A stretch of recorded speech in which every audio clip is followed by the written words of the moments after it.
हरे कृष्णा, राधे राधे दोस्तों। आज के इस वीडियो में हम सत्यनारायण कथा का दूसरा अध्याय पढ़ने वाले हैं। आप सभी भक्त दूसरे अध्याय की कथा को भक्ति भाव से पढ़ें और इनका आनंद प्राप्त करें। सूत जी बोले, हे ऋषियों, ये व्रत पहले किसने किया है वो इतिहास मैं आपको बताता हूँ, ध्यान से सुनिए।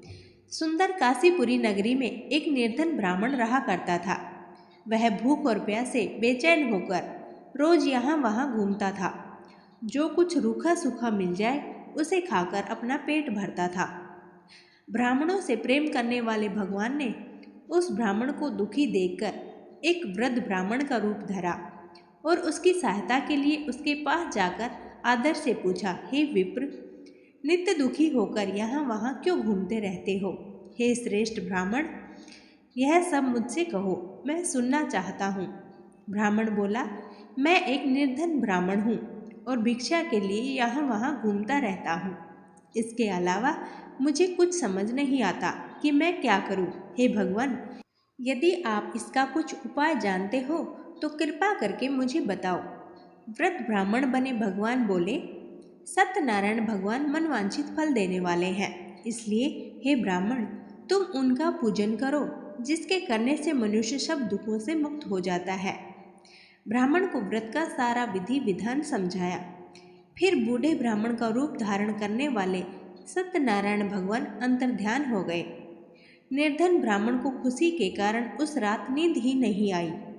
वह इस व्रत के बारे में ही सोचता रहा। सत्यनारायण भगवान का व्रत अवश्य ही करूँगा, ऐसा मन में निश्चय करके वह सुबह भिक्षा के लिए रवाना हो गया।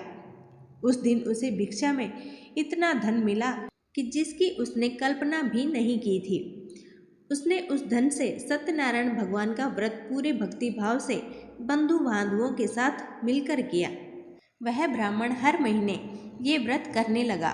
धीरे धीरे वह सब दुखों से छूटकर अनेक प्रकार की संपत्तियों से युक्त हो गया। इस तरह सत्यनारायण भगवान के व्रत को करने वाले मनुष्य के सब दुख दूर होते हैं। सब पापों से छूटकर वह मोक्ष को प्राप्त होता है। इस तरह नारायण ने नारद जी को बताया। उस व्रत के बारे में मैंने तुमसे कहा है। हे विप्रो, इसके अलावा यदि आपको जानना चाहते हैं तो अवश्य बताएं।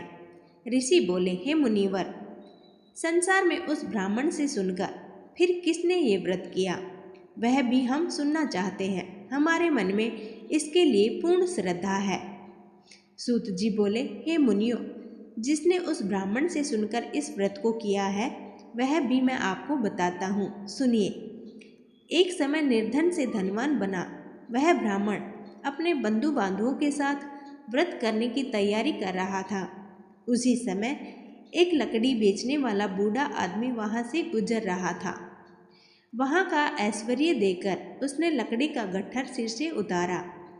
ब्राह्मण को नमस्कार किया, पूछने लगा कि आप ये क्या कर रहे हो और इसके करने से क्या फल मिलता है, कृपा करके मुझसे कहो।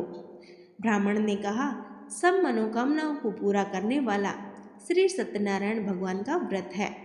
इसकी ही कृपा से मेरे यहाँ धन्य दान आदि की वृद्धि हुई है। ब्राह्मण से इस व्रत के बारे में जानकर लक्कड़हारा बहुत प्रसन्न हुआ। वह चरणामृत और प्रसाद लेकर अपने घर को चल दिया। लक्कड़हारे ने अपने मन में व्रत और पूजा का संकल्प किया। सोचा कि आज लकड़ी बेचने से जो भी धन मिलेगा मैं उसे श्री सत्यनारायण देव का वह उत्तम व्रत करूँगा। यह विचार मन में लेकर उस व्रत पुरुष ने लकड़ियाँ अपने सर पर रखी। फिर जिस नगर में धनवान लोग रहते थे ऐसे सुंदर नगर में गया। उस रोज वहाँ पर उसे लकड़ियों के बहुत ही अच्छे दाम मिले। वह बूढ़ा लकड़हारा अति प्रसन्न हुआ।